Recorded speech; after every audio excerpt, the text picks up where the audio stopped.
고린도전서 15장 3절로 4절에 있는 말씀을 우리 함께 하나님 앞에 공독에 올리고 우리 오늘 부활주일 예배 말씀으로 함께 은혜를 나누도록 하겠습니다. 고린도전서 15장 3절로 4절입니다. 다 찾으셨으면 아멘 하십시다. 아멘. 내가 받은 것을 먼저 너희에게 전하였노니 이는 성경대로 그리스도께서 우리 죄를 위하여 죽으시고 장사 지냄 받으셨다가 성경대로 사흘 만에 다시 살아나사. 아멘. 자, 다 읽으셨습니까? 찾으셨습니까? 다시 한번 읽어드릴게요. 내가 받은 것을 먼저 너희에게 전하였노니 이는 성경대로 그리스도께서 우리 죄를 위하여 죽으시고 장사 지냄 받으셨다가 성경대로 사흘 만에 다시 살아나셨다, 이렇게 말씀을 하고 있습니다. 자, 오늘 이 말씀을 중심으로 해서 예수님이 십자가에서 청산시키신 것들이라는 제목의 말씀으로 오늘 이 부활주일 아침에 함께 은혜를 나누고자 합니다. 우리 한번 해보십시다. 예수님이 십자가에서 청산시키셨던 것들, 청산했다는 것은요, 깨끗이 정리해서 결말을 지었다는 말입니다. 깨끗이 정리를 해서 결말을 지었다. 인류가 우리 아담과 하와 우리 조상으로부터 하나님 앞에서 마귀의 꾀임을 받아가지고 범죄를 하고 타락을 한 후에 다가온 것이 바로 죄를 지은 결과로 다가온 것이 세 가지예요. 질병과 저주와 죽음입니다. 질병과 저주와 죽음이 바로 우리 인생들에게 죄값으로 다가왔어요. 그래서 이 세상에는 질병이 어디 가나 있어요. 어디 가나 저주가 있습니다.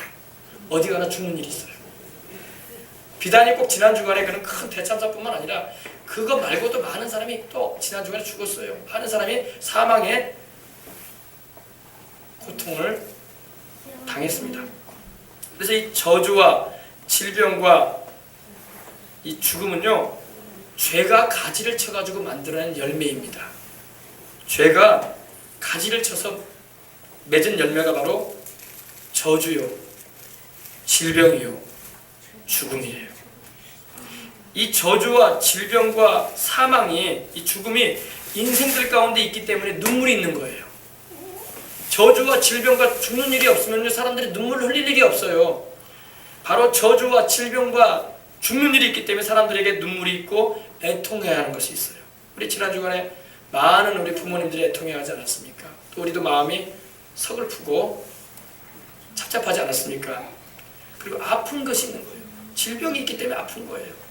그리고 죽는 일이 있기 때문에 곡하는 일이 있는 것입니다. 이것도 가지쳐가지고 나오는 거예요. 거기서 죄로 인해서 저주와 질병과 죽음이 다가오고 그것이 또 가지를 쳐가지고 애통하고 울고 아프고 곡하는 일이 있는 것입니다. 이것은 지금 비단 전 세계 모든 곳에서 일어나고 있어요. 특별히 죽음이라는 것이, 사망이라는 것은 육체적인 죽음과 영적인 죽음으로 나눠집니다. 사람은 다 누구나 믿는 사람이든 믿지 않은 사람이든 다 죽어요. 하나님은 한 번 죽는 것은 정하신 것이요, 죽은 뒤에는 심판이 있겠다고 말씀하셨기 때문에 예수님을 믿는 사람도 육신적으로 죽어요. 그리고 안 믿는 사람도 죽고, 좀 앞서거니 뒤서거니 할 뿐이야. 사고로 갈 수도 있고 병 들어갈 수도 있고 또 건강하게 살다가 기력이 쇠해져서 갈 수도 있는 거예요. 육체적인 죽음과 영적인 죽음이 있는데, 영적인 죽음은 멸망을 말합니다. 영원히 형벌받는 것을 말하죠. 죄인된 인생들에겐 이것이 필연적으로 다가와요. 역사적으로 죽음을 이겨본 사람이 없어. 역사적으로 사망 권세를 건너본 사람이 없어요. 이거는 누구에게나 다 다가오는 겁니다. 왜? 죄인들에게는 하나님이 정해놓으셨어. 죄를 지은 그 영혼은 죽을 것이다.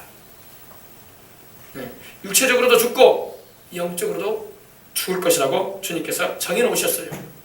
근데 이 문제를 해결하기 위해서 오신 분이 바로 우리 주 예수 그리스도이신 것입니다. 이 저주의 문제, 죽음의 문제, 이 질병의 문제, 죄값으로 다가온 이 사망의 문제 해결하기 위해서 오신 분이 바로 나사렛 예수, 우리 주님이신 거예요. 주님이 십자가에서 우리를 위해서 우리 죄값을 담당하시고 죄 없이 희생의 제물이 되어 주셨습니다.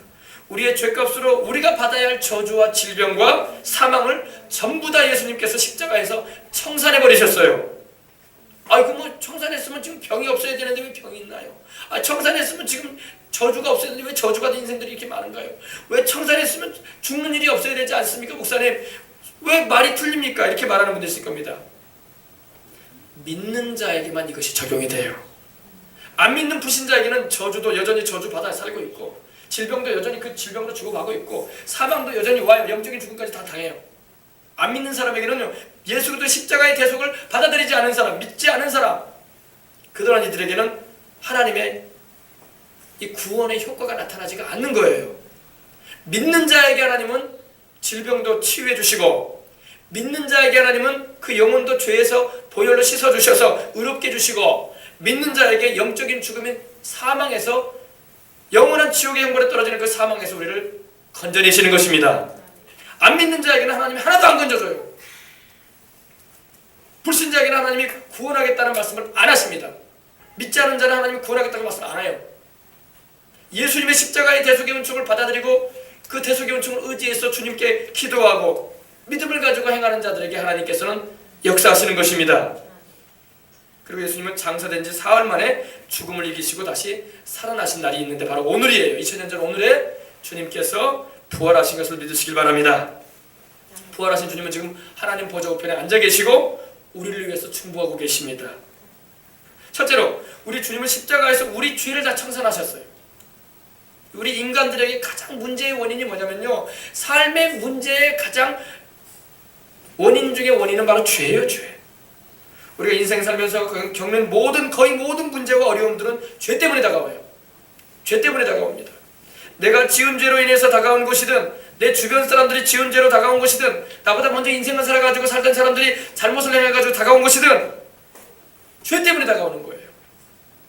이 문제들의 원인이 죄로 인해서 일어나는 거예요. 이 죄로 인해서 수많은 인생들이 고생하며 고초를 당하며 인생을 사는 겁니다. 아담과 하와가, 우리 조상 아담과 하와가 하나님이 먹지 말라고 하는 선악의 열매를 따서 먹음으로 인해서 에덴 동산에서 쫓겨나고,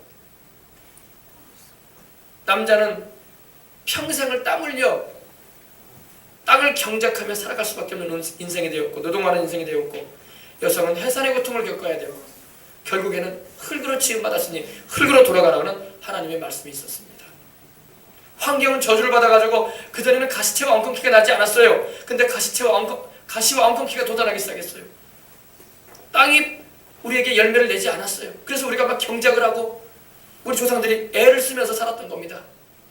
그전에는 에덴 동산에서는 하나님이 다 돌봐주셨기 때문에 땀을 흘려 일할 필요도 없었어요.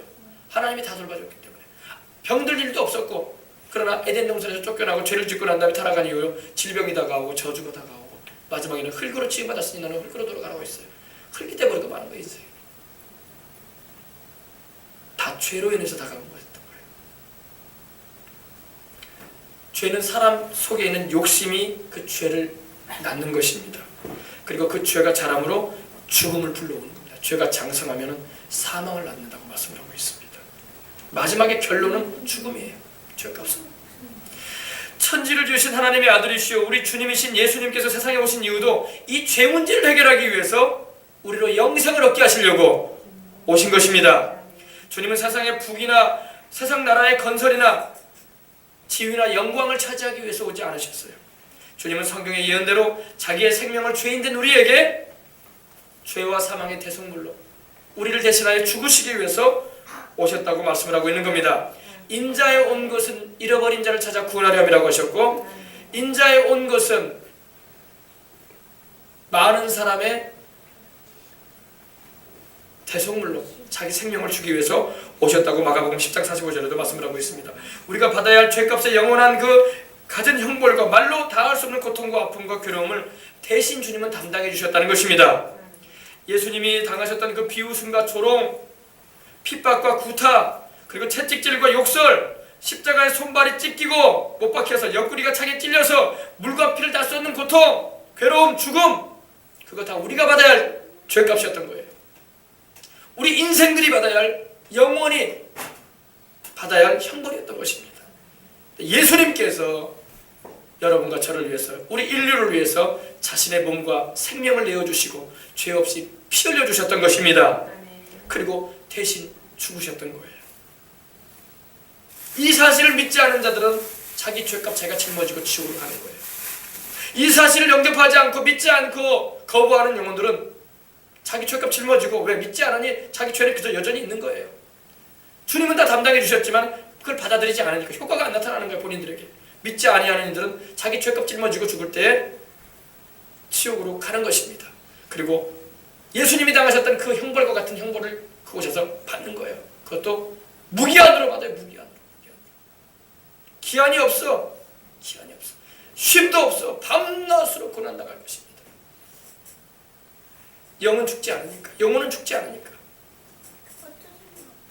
실제로 지옥 형벌 중에 있는 죽은 이들이 마귀와 귀신들에게 쉼없이 이런 괴롭힘과 고문을 밤낮으로 당한다고 천국과 지옥을 본 이들은 증언을 해요. 밤낮으로 끝이 없이 고문당하는 겁니다. 창으로 찌르고 채쪽으로 때리고 도끼로 찢고. 여러분 상상이 되십니까? 이렇게 무시무시한 거예요. 이것을 우리로 하여금 안 당하게 하시려고 예수님이 자신이 우리를 위해서 십자가를 져주셨다는 것을 우리는 평생의 영원히 감사해야 할 줄 믿습니다. 끝이 없는 세월을 그렇게 보낼 거예요. 믿지 않으므로. 회개하고 주를 믿어야 할 줄 믿습니다.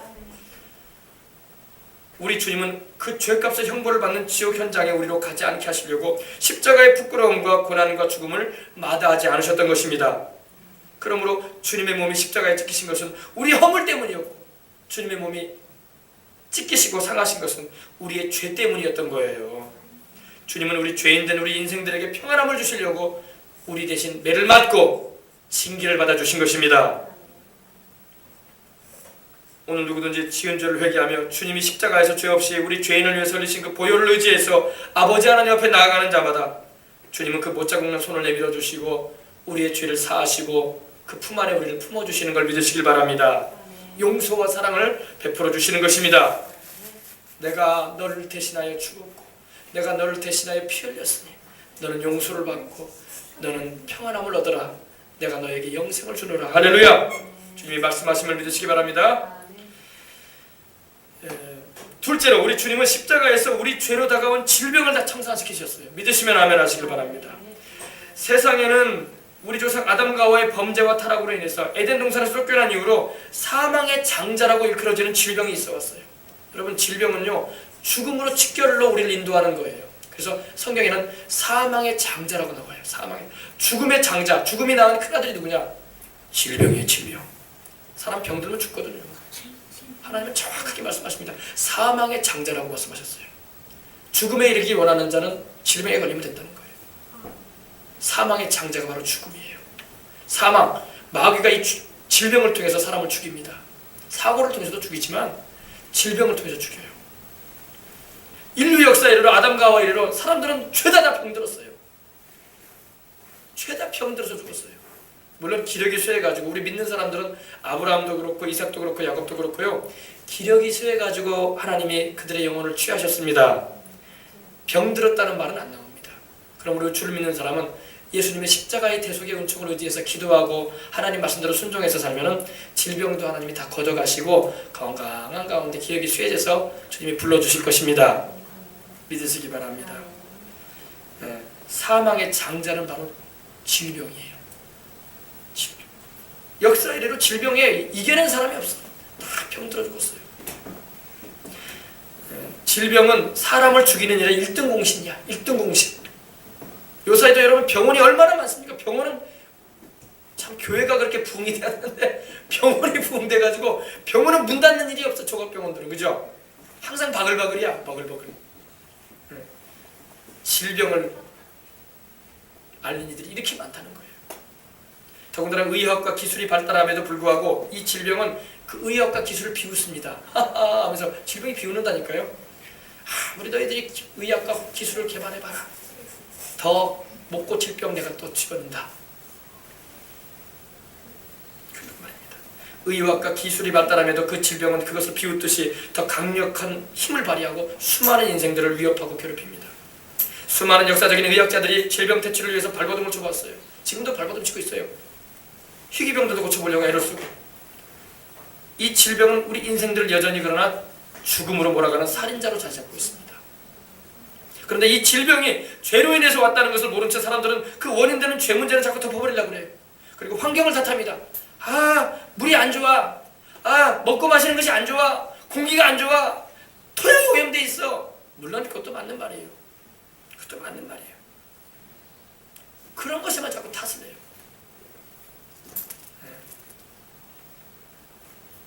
물론 위생도 우리가 지키고 살아야 되고 손발도 깨끗이 씻고 우리 어린이들 손발 깨끗이 씻어야지 감기도 안 걸리지, 그죠? 그래 안 그래요? 아침 저녁으로 치카도 하고 했어요? 그래 안 그래요? 그러죠? 위생도 질병과 연관이 있고 또 환경, 방금 말씀드린 것처럼 수질, 대기 문제, 우리 먹거리, 중금속 이런 거 오염된 그런 음식들 질병과 연관이 없지 않아 있습니다. 그러나 우리 몸의 기능 중에 육체의 건강은요 대부분 심리적인 요인에 의해서 움직입니다. 우리 사람은요 영혼이 있고 육신이 있어요. 근데 우리 이 심리적인 부분, 마음이 불안하고 근심과 걱정과 초조함과 긴장이 연속되잖아요. 그것이 우리 몸의 건강의 면역 기능을 떨어뜨립니다. 그리고 그것이 우리 몸의 질병이 쉽게 발생하도록 요인을 제공한다는 거예요. 이거는 의학자들도 그렇게 말을 해요. 심리적인 문제가 우리 육체적인 질병의 큰 원인이 된다는 거예요. 마음이 예수님 안에서 여러분 기뻐 보시길 바랍니다. 예수님 안에서 여러분 소망이 넘쳐 보시길 바랍니다. 여러분의 마음이 예수님 안에서 천국의 소망 넘치고 하나님이 함께 하시는 그 임재를 경험하면서 기쁨과 평안함이 있어 보세요. 질병 왔다가도 떠나가요. 왔다가도 떠나가요. 그러나 항상 잘 먹고 잘 살아도 마음이 우울하고 괴롭고 죽고 싶고 초조함과 긴장이 있고 그러면 우리 면역 기능도 떨어져요. 그래서 질병도 쉽게 걸려요.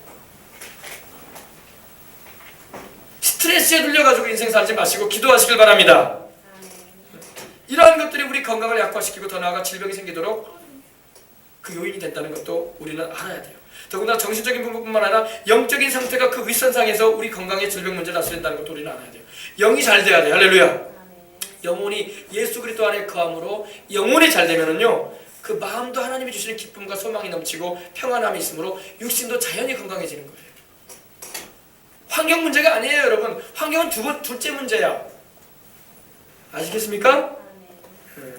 여러분의 마음에 근심이 없고 걱정이 없고 불안이나 초조나 그런 세속적인 그런 안 좋은 긴장감이 없다고 생각해 보세요. 그럼 몸도 자연히 건강해지는 거예요. 근심에 눌리고 괴로움에 눌려가지고 인생 살아보세요. 그 사람 마른다고 하지 않습니까? 몸이 말라간다고 하지 않습니까? 성경에도 심령의 근심은 뼈를 마르게 하는 일 안 했어요. 우리 몸을 건강을 해친다는 거예요. 그러므로 예수님 안에 거함으로 여러분의 영이 성령 충만하면은 여러분의 마음도 주님이 주신 천국의 소망과 평안함과 주님의 임재하심을 경험함으로 말씀의 양약이 있으므로 병고침의 역사가 막 일어나는 겁니다. 영이 혼을 다스리고 우리 마음을 다스리고 영의 다스림을 받은 우리 혼이 우리 육도 다스리게 되어 있는 거예요. 약만 먹고 영양제만 많이 먹는다고 건강하고 오래 사는 게 아니야. 알겠습니까? 여러분의 마음이 괴롭고 죽고 싶고 불안하고 초조하고 긴장이 연속되고 말이야. 괴로운데 무슨 건강이 와. 예수님 안에 거해서 하나님께 인생을 다 내맡기고 주님이 주시는 평안함을 경험하고 소망 중에 하늘나라의 소망을 가지고 또 주의 성령의 임재하심을 체험하면서 모든 문제를 주님께 맡기면서 기도하면서 살아가시길 바랍니다. 그러면 건강은 찾아오는 거예요. 육신의 건강. 알겠습니까? 우리 영을 생명의 하나님이신 성령님이 다스려 주시면 우리 혼도, 우리 마음도, 그리고 우리 육신도 생명력이 넘쳐나게 된다는 것입니다. 우리 영이 마귀나 귀신에게 또 하나님이 함께 하실 수 없게 하는 온갖 죄에 우리가 걸리게 된다면 그 죄와 함께 동전의 양면처럼 따라오는 질병과 사망도 다가올 수밖에 없는 거예요. 죄는 여러분 질병을 불러온다는 걸 잊지 마시길 바랍니다. 예를 들어 드릴게요. 예를 들어서 여러분 성적인 방종을 거듭하면서 산다고 하십시다. 그냥 결혼 생활을 그 가정의 테두리를 벗어나가지고 이 남자 저 여자 만나러 다니고 막 방종한다고 하십시다. 그 사람은 반드시 그 몸의 정상적인 기능이 저하될 겁니다. 그리고 몹쓸 병에 걸리고 말아요. 우리 몸과 관련된 죄 가운데 하나는요 음란이에요. 음란. 우리 몸은 여러분 음란을 위해서 있지 않습니다. 주님은 주님을 위해서 있다고 주님 말씀하십니다. 고린도전서 6장 13절 20절 이렇게 말씀합니다. 잘 들어보세요. 몸은 음란을 위하여 있지 않고 오직 주를 위하여 있으며 주는 몸을 위하여 계시느니라. 오늘 여러분 이 음란죄에 청소년들뿐만 아니라 청년들, 기성세대 다 빠져있어. 보고 들리는 게 다 음란이야. 지절거리는 소리들이 음란이야. 그런 게 재밌대. 그게 마귀가 갖다 주는 쾌감이 있는 그런 소리들입니다. 그러나 여러분 거기에 빠져들어가면 안 되는 것입니다. 몸은 음란을 위하여 있지 않고 오직 주를 위하여 있으며 주는 몸을 위하여 계시느니라. 하나님이 주를 다시 살리셨고 우리 예수님을 다시 살리셨다는 겁니다. 또한 그의 권능으로 우리를 다시 살리시리라. 우리도 부활의 몸을 입을 것이라는 말씀입니다. 너희 몸이 그리스도의 지체인 줄 알지 못하느냐? 내가 그리스도의 지체를 가지고 창녀의 지체를 만들겠느냐? 너희 몸이 그리스도의 지체이니 주님이 정하여 주신 배우자와 더불어 살고 그 선을 넘어 서르지 말아라 이 말이에요. 알겠습니까?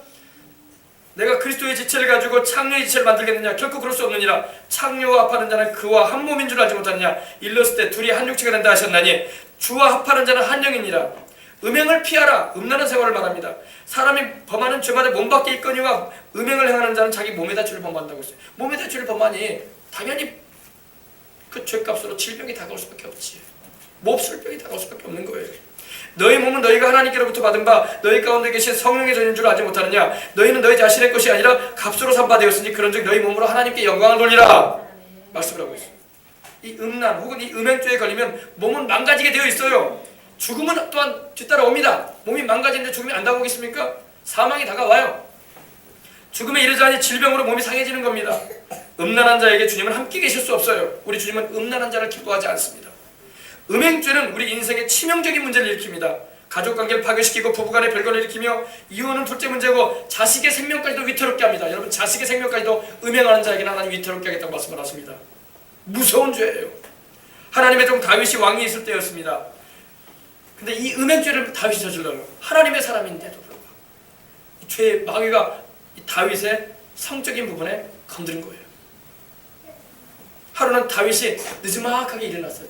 신하들과 군사들은 전쟁터에 지금 나가 있는 상황이었어요. 느지막하게 일어나가지고 왕궁리를 거니는데 저쪽에서 창문을 통해서 어떤 여인이 목욕을 하고 있는 거예요. 굉장히 아리따워 보이고 이뻐 보였다는 겁니다. 그래서 자기 시종에게 말하기를 저 여인이 누군가 한번 알아봐라 했더니 지금 전쟁터에 나가 있는 우리아 장수의 아내입니다라고 합니다. 데리고 와라. 그래가지고 그 여인을 건듭니다. 이 다윗이 그랬어요. 다윗이. 근데 이 음행죄를 저질렀다가 그 음행을 통해서 아이가 생기게 됩니다. 그 여인 이름이 밧세바입니다. 나중에 이 다윗이 시편 51편을 보면 막 통곡을 하고 회개를 합니다. 하나님 앞에. 근데 그 음행을 통해서 태어난 아이를 하나님이 죽이십니다. 하나님이 아이도 죽여요. 음행죄를 저지르면 무시무시합니다. 이렇게. 다윗이 시금을 전폐하고 하나님 앞에 회개하며 울부짖습니다. 성전에 들어가서 하루 종일 하나님 앞에 자식이 죽게 생겨졌으니 기도 안 하겠어요. 비록 불륜을 통해서 태어난 아들이긴 하지만 하나님 앞에 막 살려달라고 막 애를 쓰며 막 울부짖습니다.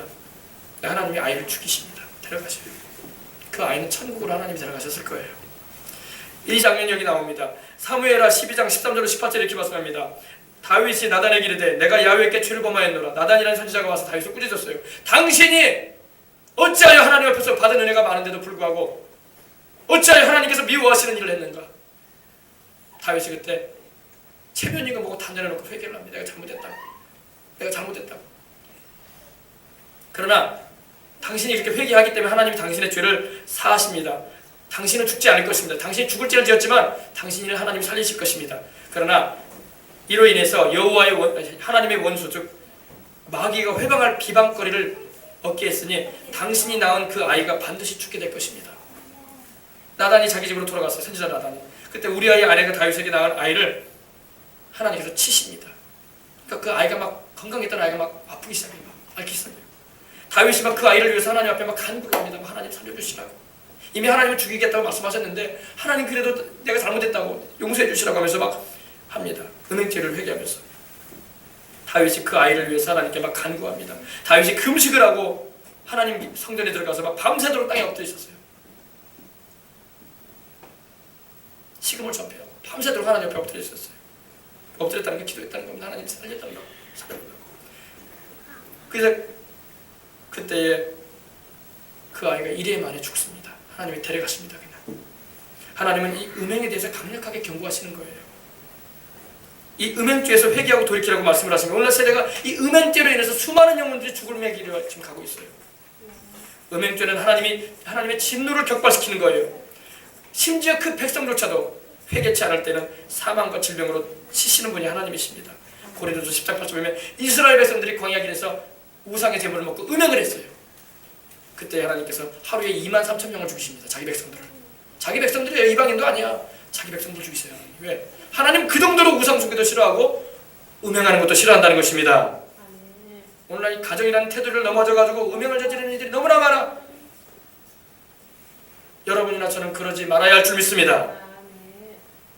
하나님이 진노하십니다. 격발돼요. 하나님의 진노가. 여러분 격발이라는 무슨 말인지 알죠? 방아쇠 당기는 거 알죠? 사격할 때 하나님의 진노가 방아쇠가 당겨진다는 겁니다. 오늘날 안타까운 것은 수많은 인생들이 이 죄를 겁없이 진다는 거예요. 겁없이 짓고 산다는 것입니다. 하나님의 인자하심과 오래 참으심을 이용하셔서는 안 될 것입니다. 그날에 우리 영혼이 찢겨지는 애슬픔과 애통으로 몸부림치게 될 거예요. 다윗처럼. 로마서 2장 4절 5절로 이렇게 말씀합니다. 혹 내가 하나님의 인자하심이 너를 인도하여 회개하게 하심을 알지 못하여 그의 인자하심과 용납하심에 길이 참으심이 풍성함을 멸시하느냐. 다만 너의 고집과 회개치 아니하는 마음을 따라 진노의 날 곧 하나님의 의로우신 심판에 나타나는 그날에 임할 진노를 내게 쌓는도다. 이렇게 말씀을 하고 있습니다. 두 번째, 또 우리 몸과 관련되어지는 죄는요, 우상의 제물입니다. 조상제사 음식이나 묘에 절한 음식 먹지 마시길 바랍니다. 고사 음식 먹지 마세요. 그 하나님 받으신 제사 아니야. 그 귀신들이 받아먹는 제사예요. 그거 먹으면 그런 죄를 지으신 분들은 회개하세요. 하나님 잘못했다고. 아시겠습니까? 그것이 내 몸과 내 가정에 재앙과 화를 불러온다는 걸 잊지 마세요. 당장에 아무 일 없다고 그 죄 짓는 것을 겁없지 않은데 그 죄가 몸 밖에 드러나는 때가 와요. 때려준 후회를 하면 어떻게 합니까? 우상의 재물, 귀신 생긴 재물, 그걸 알았으면 먹지 마시길 바랍니다. 그거 안 먹어도 살아. 아시겠습니까? 어떤 사람 제사 음식 맛있다고 막 서로 먹으려고 하는데 먹으면 안 돼요, 여러분. 먹으신 분들은 회개하시기 바랍니다. 조상이 와서 그 음식 먹는다면 여러분 1년 내내 우리가 제사라도 드릴 거야. 조상 안 옵니다. 사람의 죽으면 천국이나 지옥으로 가는 거지 이 세상을 오가지 않습니다. 아시겠습니까? 당장에 아무 일 없다고 그 죄 짓는 일을 겁없이 해오지 않았습니까? 우상의 재물, 귀신 생긴 재물, 그걸 절대 먹어서는 안 될 것입니다. 그래서 사도행전 15장 29절에도 우상의 재물과 피와 목매어 죽인 것과 음행은 여기 또 나옵니다. 음행을 멀리할지니라. 이에 스스로 삼가면 잘 되리라. 평안함을 원하노라. 여러분 주변 인척들에게, 친인척들에게 쓴소리 듣기, 거북한 말 듣고 대인관계에 어려움이 있기 때문에 할 수 없이 해야 된다고 생각하는 분들이 있습니다. 여러분 영생이 중요해요? 잠시간에 50년 정도의 인생이 더 중요합니까? 자결단하세요. 영생이 더 중요해요? 4, 50년의 인생이 더 좋아요? 영생이 중요한 거예요. 영원히 그 죄로 인해서 하나님의 진노를 당할 겁니까? 영생 얻어야지. 영생 잃지 말아야죠. 인간관계가 더 중요합니까? 하나님과의 관계가 더 중요합니까? 인간들이 나를 영생케 해줘요? 사람들은 우리가 사랑해주고 또 귀히 여겨줄 들입니다. 그러나 그들이 나를 영생케 해주는 건 아닙니다. 하나님만이 나를 영생하게 해주시고 천국까지 가게 하시는 거예요. 또 우리 몸과 관련되어지는 죄는 술 취함과 방탕함이에요. 하나님은 술 취하지 말라 이는 방탕한 것이니 오직 성령의 충만함을 받으라고 말씀하십니다. 잠언서에는 포도주는 거만하게 하는 것이요 독주는 떠드럽게 하는 것이. 독주가 뭡니까? 도수가 높은 술. 도수가 높은 술을 말합니다. 독주는 떠들게 하는 것이라. 이에 미혹되는 자마다 지혜가 없느니라. 지혜가 없다는 겁니다. 술을 마셔본 이들은 아실 겁니다. 술은 우리 이성을 잃게 만들어요. 할 말 안 할 말 하게 해서 죄와 실수를 저지르게 합니다. 죄를 짓도록 우리를 이끌어갑니다.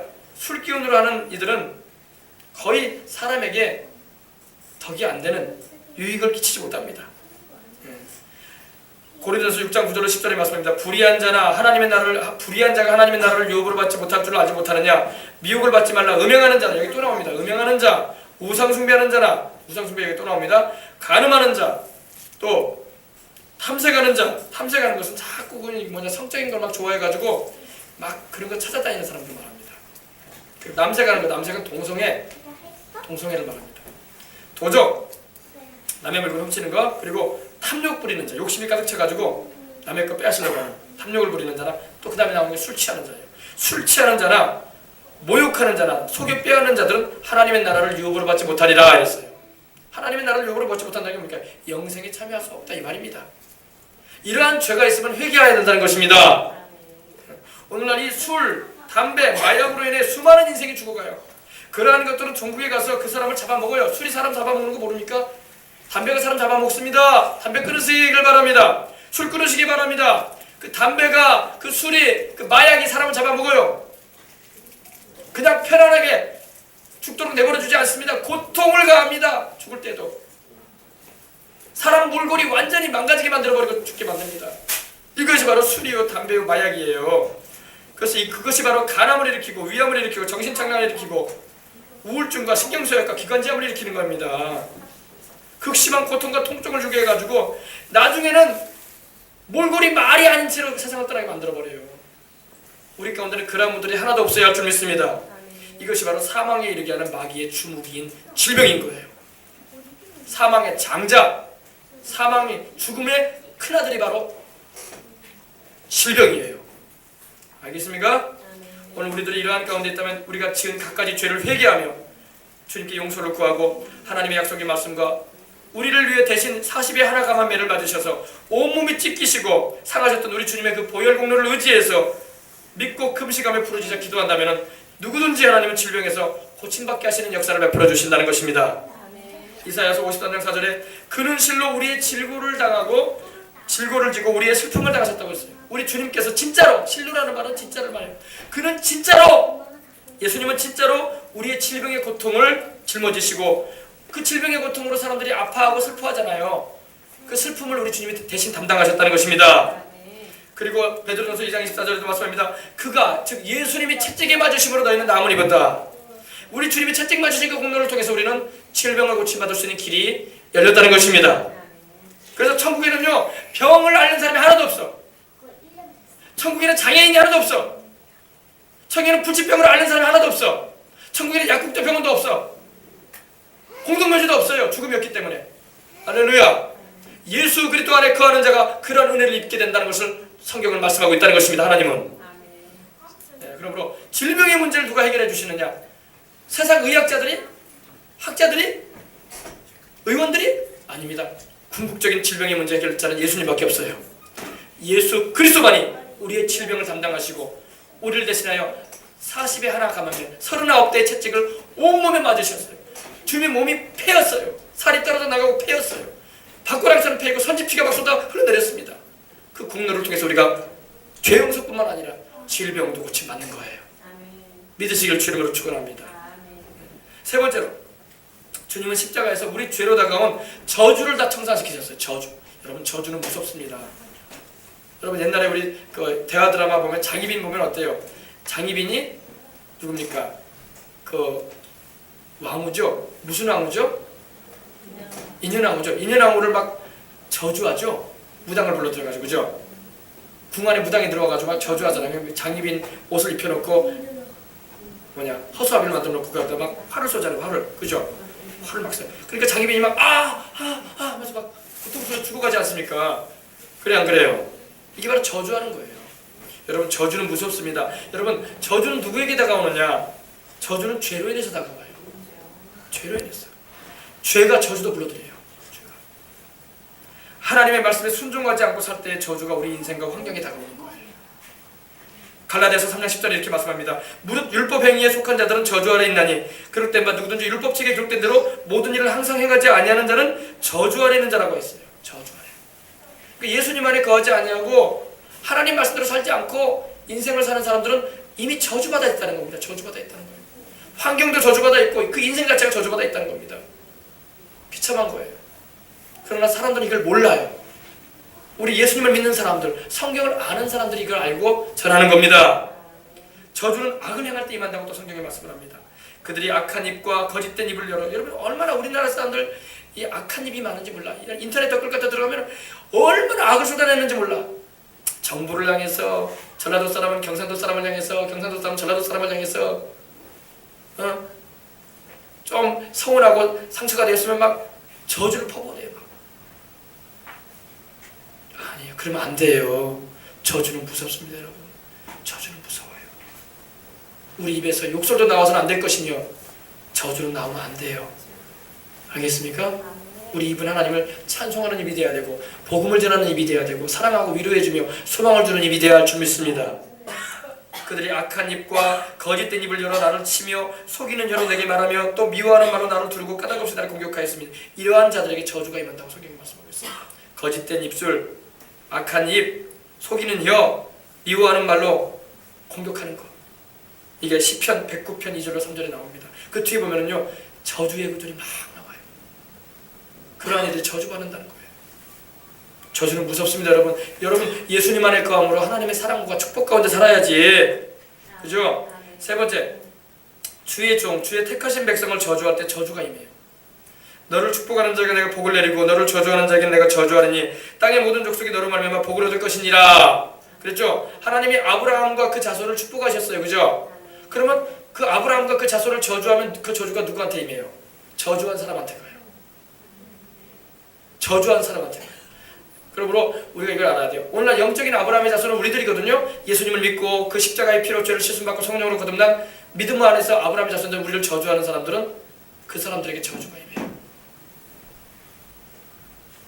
아시겠습니까? 네.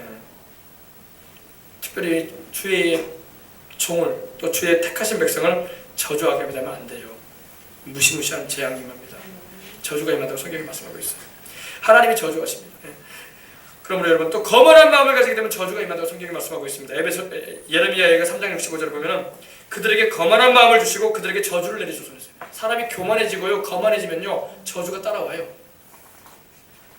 우리 겸손해지십시다. 겸손해져야 돼요. 하나님 앞에서 우리가 겸손하고 진실해야 됩니다. 또 악인의 집에는 하나님의 저주가 임한다고 성경이 말씀하고 있습니다. 악인의 집에는 여호와의 저주가 있거니와 의인의 집에는 복이 있느니라. 의인의 집들이 되시길 주 이름으로 축원합니다. 여러분의 사랑하는 가정이, 여러분의 가문이 예수님을 믿어서 그 십자가 보혈로 씻음받고 성령으로 충만한 복된 가정들이 되시길 바랍니다. 의인의 가정, 할렐루야. 그리고 하나님의 것을 도둑질하면 저주가 임한다고 성경이 말씀을 합니다. 사람이 어찌 하나님의 것을 도둑질하느냐. 그러나 너희는 나의 것을 도둑질하고도 말하기를 우리가 어떻게 주의 것을 도둑질하였나이까 하는도다. 이는 곧 11조와 봉헌물이라. 너희 곧 온 나라가 나의 것을 도둑질하였으므로 너희가 저주를 받았느니라. 이렇게 말씀을 하고 있습니다. 하나님의 것을 도둑질하면 안 돼요. 그 다음에 하나님의 저주를 받는 자들은 끊어진다고 성경이 말씀을 하고 있습니다. 시편 37편 22절에 보면 주의 복을 받은 자들은 땅을 차지하고 주의 저주를 받은 자들은 끊어지리로다. 이렇게 말씀을 합니다. 하나님께 복을 받은 자들이 땅을 차지하는 거예요. 세상 살아갈 동안에도 하나님께서 주님의 영광을 위해서 주님의 뜻을 이루라고 땅도 주심을 믿으시길 바랍니다. 교회적으로 또 우리 여러분의 가정적으로 하나님께서 이러한 역사를 베풀어 주시길 기도합니다. 그 다음에 주님을 사랑하지 않은 이들이 저주를 받는다고 성경이 말씀하고 있습니다. 고린도전서 16장 22절에 만일 누구든지 주를 사랑하지 아니하면 저주를 받을지어다. 이렇게 말씀하고 있어요. 우리 주님 예수 그리스도의 십자가의 그 대속의 은총을 의지하고 믿고 따르는 이들에게는 하나님께서 은혜를 베풀어 주시지만 주님을 사랑하지 않고 주님을 대적하는 이들에게는 하나님의 저주가 임할 수밖에 없다는 것입니다. 잘못된 이런 또 일들이 또 있습니다. 여러가지 여러분 저주에 대한 구절 성경에 많이 나옵니다. 그러나 예수 그리스도 안에 거하는 자는 저주에서 노연하는 것입니다. 예수 그리스도 안에 거하는 자는 저주에서 벗어나요. 살인자에게 저주가 임한다고 성경이 말씀합니다. 그의 이웃을 암살하는 자는 저주를 받을 것이다 라고 성경이 말씀하고 있고, 또 장애인에게 해를 주면 저주가 임해요. 장애인. 우리 장애인들한테 여러분 우리가 선이 대해야지 눈이 안 보이고 못 걷고 절고 그런 장애인들 보시면 사랑으로 잘 돌봐주시길 바랍니다. 성경에는 신명기 27장 18절에 맹인, 즉 눈이 먼 사람에게 길을 잃게 하는 자는 저주를 받을 것이라고 성경이 말씀하고 있습니다. 또한 객이나 고아나 과부의 송사를 억울하게 하는 자도 저주를 받을 거라고 말씀하고 있습니다. 여러분 사람들을 사랑으로 대해 주십시다. 네, 고아나 과부를 억울하게 하면 안 돼요. 힘없는 사람들이라고 얕잡아 보고 우리가 피해를 입히면 그러면 안 되고 저주를 받게 돼 있어요. 하나님이 저주 받을 것이라고 하나님 말씀하셨어요. 또 악한 자에게 옳다고 하는 자, 죄인에게 의인이라고 말하고 말이야. 악한 자가 옳다고 이렇게 말하는 자에는 저주가 임할 것이라고 말씀을 하고 있습니다. 잠언서 24장 24절에 말씀합니다. 또 가난한 자를 못 본 채 하는 것도 저주가 받는 일이에요. 여러분 세상에 부한 사람들은요, 여러분 노블레스 오블리지라는 말이 뭡니까? 귀족으로서의 마땅히 가져야 할 도리가 바로 노블레스 오블리지라는 말이에요. 가진 사람은 못 가진 사람들을 돌아봐 줘야 돼. 할렐루야. 근데 여러분 가져놓고 못 가진 사람을 안 돌아본다는 것은 저주받는다는 겁니다. 우리 세상은 저 사람 돈 많으니까 부자다. 저주 안 그래요. 하나님 저주하겠다고 말씀하십니다. 하나님 공평하신 분이에요. 가난한 사람을 돌아보십시다. 예, 물론 내가 형편이 안 되면 기도라도 해주면 돼요. 기도라도. 내가 나눠줄 것이 없으면 그 사람을 위해서 기도해주고 진정 복음을 전해주면서 내가 가진 것이 조금밖에 없으면 그 조그만 것만 나눠주면 되는 거예요. 부담 가질 건 없어요. 내 형편에 맞춰서. 할렐루야. 가난한 자를 구제하는 자는 궁핍하지 않겠지만은 못 본 채 하는 자에게는 저주가 크리라고 잠언서 28장 27절에도 말씀합니다. 노블레스 오블리지라는 말은 바로 이 세상의 재벌들, 가진 사람들은 못 가진 사람들에 대한 책임을 가져야 돼요. 그 사람들을 돌아봐줘야 돼요. 할렐루야. 그래 안 그래요? 나는 가지고 있으니까 죽든지 살든지 뭐 신경 안 쓴다. 그러면 안 돼요. 또 그의 부모를 경홀히 여기는 자는 저주를 받을 거라고 했어요. 부모님을 공경하십시다. 신명기 17장 16절에 참 여러분 부모님을 내가 형편에 맞춰서 잘 대해주시길 바랍니다. 무리하게 못하잖아요. 우리가 살아가는 게 쉽지가 않기 때문에. 그러나 마음을 다해서 성심껏 해주시길 바랍니다. 신명기 27장 17절에 그 이웃의 경계표를 옮기는 자는 저주를 받을 거라고 했어요. 이게 뭐냐면 남의 것에 욕심을 내고 남의 땅을 찾아가고 한다는 거예요. 그러면 저주를 받을 것이라고 하셨어요. 또 무죄한 자를 죽이려고 뇌물을 받는 자, 죄가 없는 사람을 상해를 입히려고 뇌물을 받아. 그런 사람은 저주 받을 것이에요. 재판자들도 그런 마찬가지예요. 법조인들도 이거 들어야 돼요. 무죄한 사람을 뇌물을 받고 죄 있는 사람처럼 취급해버리면 안 된다는 거예요. 그럼 저주 받을 거라고 주님 말씀하셨어요. 그리고 또 다른 복음 전하면 저주받는다고 했어요. 다른 복음, 이단 사설, 잘못된 복음, 다른 예수, 다른 복음, 잘못된 가르침 전하면 저주받습니다. 하늘로부터 천사라도 예수 그리스도께서 십자가에서 우리 죄를 위해서 죽으시고 부활하신 것에 대해서 정확하게 말하지 않는데 다른 복음 전하면 저주받게 돼요. 그 전하는 사람도요. 이 목회자 입장도 상당히 중요해요. 바르게 여러분에게 다 전해야 할 책임이 있어요. 할렐루야. 이번에 세월호 선장님이 무기징역에 처해질 것 같이 보고되잖아요. 왜? 자기 책임 못했기 때문에 그래요. 책임.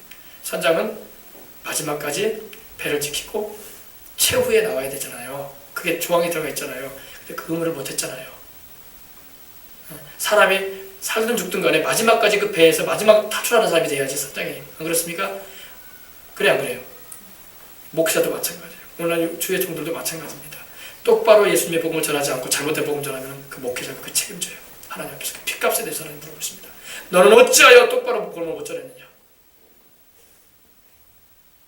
그리고 그 멸망에 처해지는 영혼들에 대한 핏값을 물어보면 그러니까 엄청나게 형벌 받는 거예요. 그래서 너희는 선생 되기를 좋아하지 말라고 한 거예요. 성경이.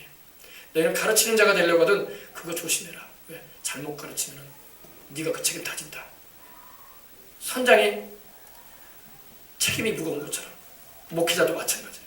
말씀을 바르게 영혼을 살리는 입장을 가지고 전해야 된다는 것입니다.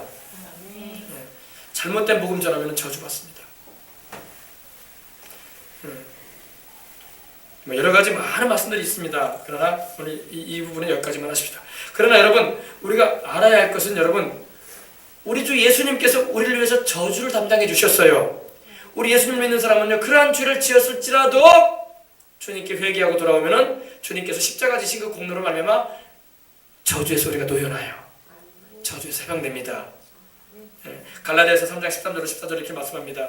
그리스도께서 우리를 위하여 저주를 받은 바 되사 율법의 저주에서 우리를 속량하셨으니 기록된 바 나무에 달린 자마다 저주 아래 있는 자라 하였습니다. 이는 그리스도 예수 안에서 아브라함의 복이 이방인에게 미치게 하고 또 우리로 하여금 믿음으로 말미암아 성령의 약속을 받게 하려 하심이니라. 그러므로 여러분 우리가 예수님 안에 들어오기만 하면 우리는 저주에서 놓여나는 거예요. 세상 사람들은 예수님 안에 안 들어오기 때문에 저주에서 벗어날 길이 없어. 환경도 저주요, 삶 자체가 저주야. 예수 그리스도 안에 들어오는 자들은 저주에서 해방되는 것입니다. 누구든지 주 예수님 안에 확실하게 거하면서 살아가는 사람들, 그들은 저주와 상관이 없어요. 이러한 사람들은 늘 죄를 회개하며 저주받을 짓을 했었다 할지라도 하나님 말씀대로 못 살았다 할지라도 회개하잖아요. 회개함으로 그 저주의 열매를 우리가 받지 않는다는 겁니다. 왜? 주님이 대신 담당해 주셨으니까. 또 우리는 복되신 성령님을 모시고 살기 때문에 저주가 우리에게 근접할 수가 없는 것입니다. 저주가 우리에게 역사할 수 없는 거예요. 또 오히려 우리는 하나님의 뜻대로 그 부르신 소명대로 그 말씀대로 살려 함으로 복을 받는 역사가 막 일어나는 것입니다. 우리 인생의 목적은 이 세상에서 부귀영화를 누리고 권력을 잡아 행사하는 데 있는 것은 아닙니다. 우리는 우리를 주 예수 그리스도 안에서 이 죄 많은 세상에서 불러내신 하나님, 그리고 영생을 주셔서 장착하게 되어 천국을 소망하며 살고, 또 이 세상을 하나님의 영광과 날 부르신 그 소명을 부르신 하나님의 뜻을 이루기 위해서 살아가는 것입니다. 이 일을 주님 안에서 잘 감당하려고 우리는 충성스럽게 갈 때 주님이 기뻐하셔가지고 주님의 뜻을 이루라고 재물도 주실 수가 있고 부와 권력도 주시기도 하시고 이김과 승리 그리고 존귀도 허락하시는 것입니다. 믿음의 사람들 다 그러했어요. 우리 중심이 늘 하나님 앞에서 신실하고 바를 때에 주님은 천하의 것이라도 우리에게 맡기실 것입니다. 그래서 우리는 주님의 가장 원하시는 수많은 영육으로 죽어가는 영혼들을 구원하고 살리는 일에 우리를 사용하고서 하시는 하나님의 뜻을 이루게 되는 것입니다. 그러므로 이 저주에서 해방되려면 반드시 죄를 회개하고 주 예수님을 주와 구주로 영접을 하고 모시고 살아가야 됩니다. 주님을 영접하고서도 믿는다 하면서도 주님의 말씀을 거역하고 또다시 죄 가운데 살고 회개치 않는다면 죄의 저주는 또 들어와요. 귀신도 나갔다가 들어오는데 뭐 저주가 안 들어오겠습니까? 귀신도 쫓겨났다가 그 집에 또 들어오려고 그래. 죄를 우리가 날마다 끊고 회개하면서 주님 말씀대로 살아가게 되면 저주가 못 들어오는 거예요. 알겠습니까? 그러니 다시는 죄를 짓지 않으려고 해야 되고 육신이 약하게 넘어질 때는 죄를 지었을 때는 주님 앞에 회개하고 주님의 보혈로 씻어서 하나님의 축복 가운데 인생을 살아가는 저와 여러분이 다 되도록 하십시다. 마지막 네 번째로 주님은 십자가에서 우리 죄로 다가온 사망을 다 청산시켜 버리셔서 사망을 이긴 자는 인류 역사 가운데 아무도 없어요. 누가 사망을 이겼습니까? 유명한 종교인들이 사망을 이겼습니까? 없어요. 오직 하나님의 아들 주 예수님만이 이 사망 권세를 이기시고 부활하셨습니다. 오늘이 바로 주님의 부활하신 날을 기념하는 날 아닙니까? 그죠? 주님은 십자가에서 온 인류의 죄값으로 다가온 사망을 깨트려 버리셨어요. 사망의 세력을 잡아서 우리 인생들을 두려움에 떨게 하며 일평생 한평생 종노릇하게 하는 자, 이 마귀가 쓰는 무기가 뭐냐면 사망의 무기예요. 이 사망의 무기만 가져오면요 사람들은 꼼짝 못합니다. 부자든 가난한 사람이든 권력자든 권력 없는 사람이든 배운 사람이든 배우지 않은 사람이든 할 것 없이 사망 앞에서는 다 쩔쩔매 다 죽기를 무서워하는 거야. 그래 안 그래요? 죽음을 다 무서워한단 말이야. 마귀는 그 주무기가 뭔지 질병과 사망이에요. 이 질병과 사망을 가지고 저주 가지고 다가오는 겁니다. 꼼짝 못해요. 그러면요 그 누구를 막느라고 다 꼼짝 못해. 재벌도 꼼짝 못하고 권력자도 꼼짝 못해요. 그 앞에서는요. 그럼 그 사망과 저주와 죽음을 이기신 분이 계시는데 바로 예수님이신 것입니다. 예수님 안에 들어오면 우리도 이겨요. 예수님 안에 들어오면. 그래서 우리 인생들은 죄와 사망의 노예에서 우리 주님께서 우리를 노연하게 하시고자 하셨다는 것입니다. 그래서 히브리서 2장 14절로 15절 이렇게 말씀합니다. 자녀들은 혈과 육에 속해 있음에 그들 또한 같은 모양으로 혈과 육을 함께 지니심은 죽음을 통해서 죽음의 세력을 잡은 자고 마귀를 멸하시며 또 죽기를 무서워함으로 한평생 매여 종노릇하는 모든 자들을 놓아주려 하심이니 했어요. 예수님께서 사람이 되어 오셔서 하나님의 아들께서 사람이 되어 오셔서 사망의 세력을 잡고 우리 인생들을 종노릇하게 만드는 이 마귀를 멸해 주시고 또 죽기를 무서워함으로 한평생 매여 종노릇하는 모든 인생들을 놓아주고자 하셨다는 것입니다. 이 은혜는 주님을 믿고 따르는 순종하는 이들에게만 적용이 되는 거예요. 불신자들에게는 이 은혜가 적용되지 않습니다. 여전히 마귀의 종로로 타고 살아가요. 여전히 죄와 사망의 쇠사슬에 매여가지고 인생 삽니다. 그리고 죽어 지옥으로 떨어지는 거예요. 그러나 믿는 주 예수님 안에 거하는 이들은 해방되는 것입니다. 주님이 장사된 지 사흘 만에 다시 사신 것은 죄와 사망의 권세를 이기셨다는 것을 말합니다. 인류 역사상 그 누구도 이 일을 행한 자가 없어요. 역사의 위인들도 죽음 앞에서 힘을 못 썼고 종교인들도 힘을 못 썼고 철학자들도 힘을 못 썼고 학자들도 힘을 못 썼고 정치 권력자들 죽음 앞에서 다 힘을 못 썼어요. 다 그들도 세상을 떠나서 죽음을 맞이하고 말았습니다. 그들은 사망 권세에 굴복되고 말았던 것입니다. 오로지 주 예수님만이 부활하심으로 사망 권세를 이기신 분입니다. 그리고 그분이 사망과 이 지옥의 모든 권세를 다 가지고 계셔요. 이제는 예수님이 그 지옥 권세도 가지고 있고 사망 권세도 가지고 있어요. 살고 죽는 게 우리 주님께 달려 있어요. 믿으시기 바랍니다. 살고 죽는 게 우리 주님께 달려 있어. 생사가 우리 주님께 달려 있고, 천국으로 가느냐 지옥으로 떨어지느냐 주님께 달려 있어. 주를 믿고 의지하는 자는 천국으로 주님이 들으시고, 믿지 않고 거절하고 주님의 그 은혜를 저버리는 자는 죄값을 짊어지고 천국에 가지 못하는 거죠. 네. 그리고 그분이 사망과 음부의 권세, 모든 것을 가지고 계시고, 이제 그분에 의해서 우리 인생들이 영생하느냐 영원히 멸망되느냐가 달려있는 거예요. 그래서 계시록 1장 17절 18절 이렇게 말씀합니다. 나는 처음이요 마지막이다. 곧 살아있는 자라. 내가 전에 죽었었노라. 볼지어다 이제 세세토록 영원히 살아있어서 사망과 음부 곧 지옥의 열쇠를 가지고 계신다고 말씀을 하십니다. 범죄한 아담의 혈통을 받아 세상에 태어난 인류는 태어날 때부터 죄인으로 태어나 죄인으로 살다가 죄인으로 죽어갑니다. 죄인으로 태어나요. 사람은 죄인으로 살아요. 일생을 죄인으로 죽습니다. 다 죄인으로 죄값을 짊어지고 살다가 세상을 뗍니다. 그리고 누구든지 죄를 씻음받지 못한 이들은 죄값의 심판을 받는 형벌의 현장으로 가고 마는 것입니다. 인간의 수양과 도덕이 종교와 선한 행실이 죄를 없이 해주지 못해요. 사람들은 종교를 가져보기도 하고 선한 행실도 가져보고 적성도 해보고 착한 일도 많이 해봅니다. 그렇다고 해서 그것이 우리 죄를 없애주지 않습니다. 인간의 수양과 도덕이 종교와 선한 행실이 죄를 청산시키지 못합니다. 지난 겨울에 우리 교회에서 식당에서 연탄 난로 썼잖아요. 연탄 난로 사용할 때 연탄은 여러분 어때요? 연탄은 새까매요, 그죠? 연탄을 좀 하얗게 만들려고 물에다가 비누를 해가지고 세제를 해가지고 풀어가지고 막 연탄을 닦았다고 하십시다. 떼수건으로 연탄이 하얘집니까? 여전히 검습니까? 연탄은 계속 검은 물만 나는 거예요. 세제를 풀고 양잿물을 섞어가지고 닦아도 수세미를 가지고 문질러도 여전히 검은 물이야. 죄인은 본질이 죄인이기 때문에 죄인은요 죄를 씻지 못해요. 스스로 죄를 깨끗하게 할 수가 없어요. 그래서 하나님께서 사람의 몸을 입으시고 오신 거예요. 우리 죄를 씻어주시려고. 그 십자가에 흘리신 피로 우리 죄값을 다 청산시키시고 우리를 의인되게 해주시려고. 아시겠어요? 죄인이 아무리 선한 행실을 가지고 착한 일을 하고 공을 세워도 시커먼 연탄물 같은 것만 내는 거예요. 하나님 보실 때는 시커매요. 인간 본질이 연탄과 같은 시커먼 죄성이 가득 차 있기 때문에 어릴 때부터 말과 행동이 선하지 못하고 부모에게 순종도 안 하려고 하고 반항이나 하고 미워하고 욕심을 내며 거짓말이나 하고 속이고 때리며 도둑질하는 것입니다. 이것이 우리 인생의 모습 아닙니까? 죄는 교육이나 수련을 통해서 없어지지 않습니다.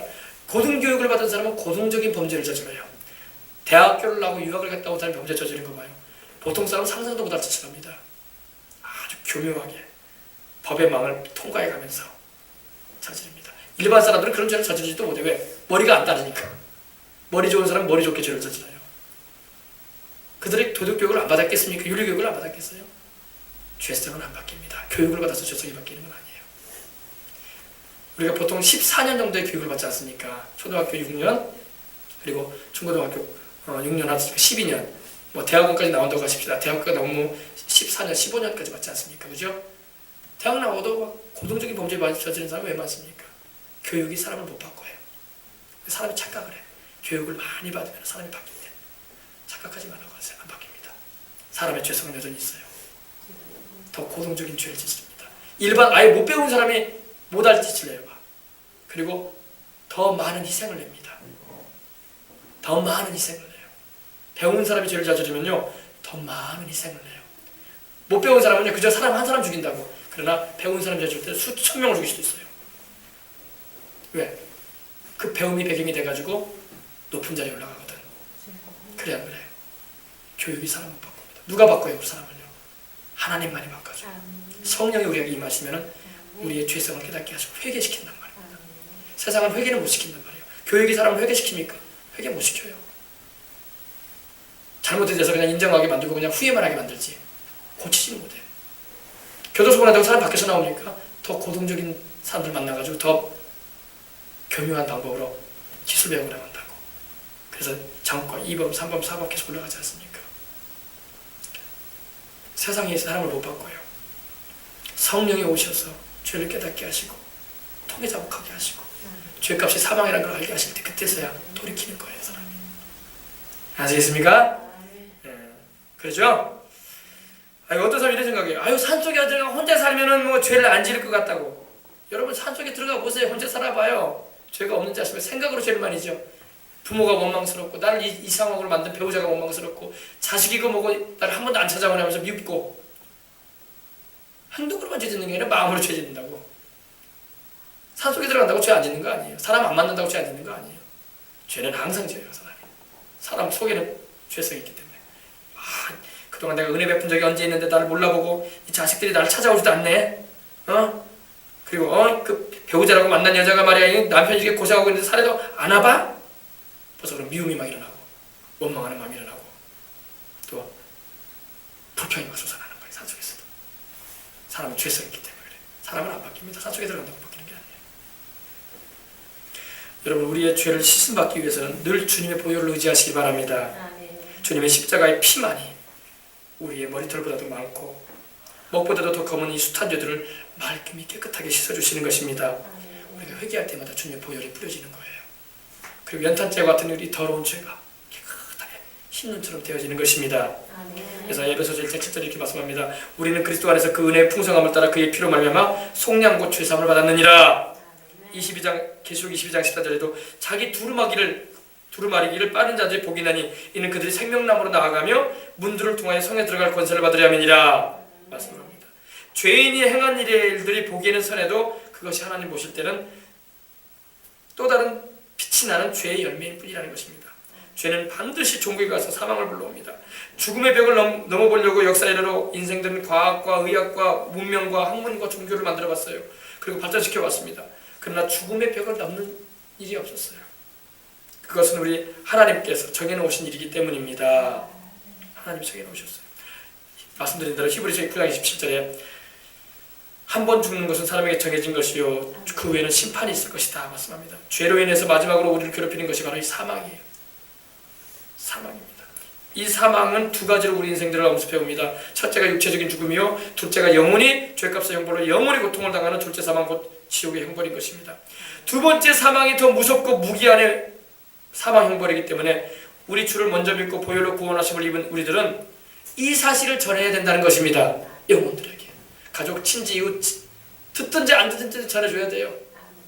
그들에게 당신도 귀한 영혼인데 예수 믿으셔야 된다고. 당신의 죄를 용서받을 길은 예수의 피밖에 없다고. 할렐루야. 전해야 되는 것입니다. 지난주 어린 학생들이 진도 앞바다에서 여행선의 침몰로 생사를 알 길이 없는 가운데 있어 연일 귀한 생명들을 살리고 찾기 위해 온 국민과 관계자들이 밤낮으로 뜬 눈을 새면서 애를 썼습니다. 지금도 그러고 있지만 생명은 귀한 것입니다. 생명. 우리 육신의 생명도 귀하지만 영혼은 더 귀해. 아시겠어요? 지금 세상 사람들은요 그들의 육신의 생명만 지금 귀하게 여기고 있어요. 아니에요. 그들의 영혼이 더 귀해요. 영혼이 더 귀하단 말입니다. 육신의 생명은 7, 80년, 80년밖에 안 된단 말입니다. 그러나 영혼은 영원해요. 그래서 교회가 외쳐야 할 메시지는 이거예요. 영혼을 구령해야 된다. 영혼을 살리자 이 말이에요. 할렐루야. 우리 주님도 이 생명의 귀중함에 대해서 말씀을 하셨어요. 사람이 만일 온 천하를 얻고도 제 목숨을 잃으면 무엇이 유익하리요? 사람이 무엇을 주고 제 목숨을 바꾸겠느냐? 마태복음 16장 26절에 말씀합니다. 그러면서 또 주님은 또 말씀합니다. 누가복음 12장 15절에 이렇게 말씀합니다. 삶과 모든 탐심을 물리치라. 사람의 생명이 그 소유에 넉넉한 데 있지 아니하니라. 지금 그 어떤 사람이 그런 댓글을 올렸다고 하더라고요. 그 아이들 그래도 효자라고 보상금 많이 받게 할 거라고. 그게 무슨 말입니까 그게?